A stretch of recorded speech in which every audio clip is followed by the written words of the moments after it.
ओम नमो भगवते वासुदेवाय नमः। प्रसादे सर्वे दुःखानां हानिरस्योपजायते प्रसन्नचेतसो हयाशु बुद्धि पर्यवतिष्ठते। अर्थात अंतःकरण की प्रसन्नता होने पर इसके संपूर्ण दुखों का अभाव हो जाता है और उस प्रसन्न चित्त वाले कर्मयोगी की बुद्धि शीघ्र ही सब ओर से हटकर एक परमात्मा में ही भली भांति स्थिर हो जाती है।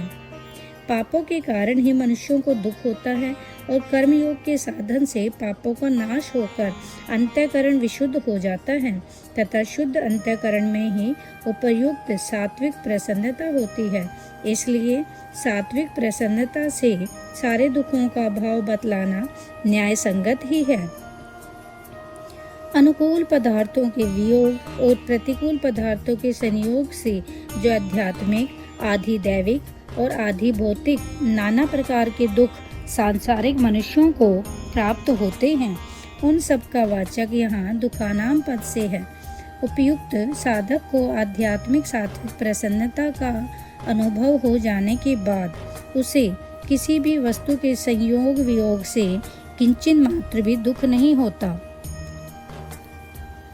वह सदा आनंद में मग्न रहता है। यही संपूर्ण दुखों का अभाव हो जाना है। प्रसन्नचित्त वाले योगी की बुद्धि शीघ्र ही सब ओर से हटकर भली भांति परमात्मा में स्थिर हो जाती है। इस कथन का क्या भाव है? इससे यह भाव दिखलाया गया है कि अंतःकरण के पवित्र हो जाने पर जब साधक को आध्यात्मिक प्रसन्नता प्राप्त हो जाती है तब उसका मन क्षण भर भी उस दुख और शांति का त्याग नहीं कर सकता। इस कारण उसकी अंतःकरण की वृत्तियां सब ओर से हट जाती हैं और उसकी बुद्धि शीघ्र ही परमात्मा के स्वरूप में स्थिर हो जाती है। फिर उसके निश्चय में एक सच्चिदानंद घन परमात्मा से भिन्न कोई वस्तु नहीं रहती। यद्यपि अर्जुन का प्रश्न साधक के संबंध में नहीं है, परंतु अर्जुन साधक है और भगवान उन्हें सिद्ध बनाना चाहते हैं। अतएव सुगमता के साथ उन्हें समझाने के लिए भगवान ने पहले साधक की बात कहकर अंत में 71वें श्लोक में उसका सिद्ध में उपसंहार कर दिया है। अर्जुन के प्रश्न का पूरा उत्तर तो उस उपसंहार में ही है। उसकी भूमिका का आरंभ इन्हीं श्लोकों से हो जाता है। अतएव अर्जुन के चौथे प्रश्न का उत्तर यहीं से आरंभ होता है, ऐसा ही मानना उचित है। इस प्रकार मन और इंद्रियों को वश में करके अनासक्त भाव से इंद्रियों द्वारा व्यवहार करने वाले साधक को सुख, शांति और स्थित प्रज्ञ अवस्था प्राप्त होने के बाद कहकर अब 2 श्लोकों द्वारा इससे विपरीत जिसके मन इंद्रिय जीते हुए नहीं हैं, ऐसे विषयासक्त मनुष्य में सुख शांति का भाव दिखलाकर विषयों के संग से उसकी बुद्धि के विचलित हो जाने का प्रकार बतलाते हैं। नास्ति बुद्धिर्युक्तस्य न चायुक्तस्य भावेन न चाभावयत शांतिरशांतस्य कुतः सुखम। अर्थात न जीते हुए मन और इंद्रियों वाले पुरुष में निश्चयात्मी का बुद्धि नहीं होती और उस अयुक्त मनुष्य के अंतःकरण में भावना भी नहीं होती तथा भावनाहीन मनुष्य को शांति नहीं मिलती और शांति रहित मनुष्य को सुख कैसे मिल सकता है?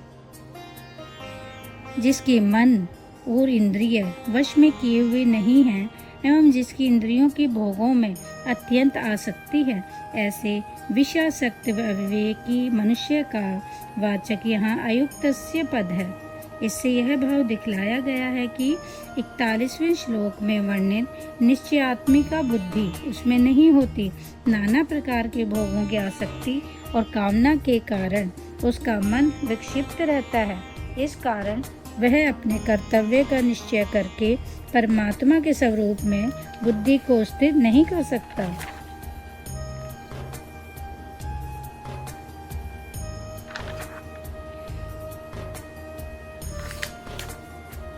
भावनाहीन मनुष्य को शांति नहीं मिल सकती। इस कथन का यहाँ क्या भाव है?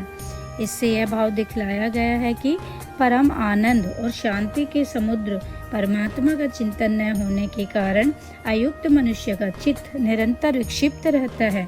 उसमें राग, द्वेष, काम, क्रोध और लोभ, ईर्ष्या आदि के कारण हर समय जलन और व्याकुलता बनी रहती है। अतएव उसको शांति नहीं मिलती। शांति रहित मनुष्य को सुख कैसे मिल सकता है?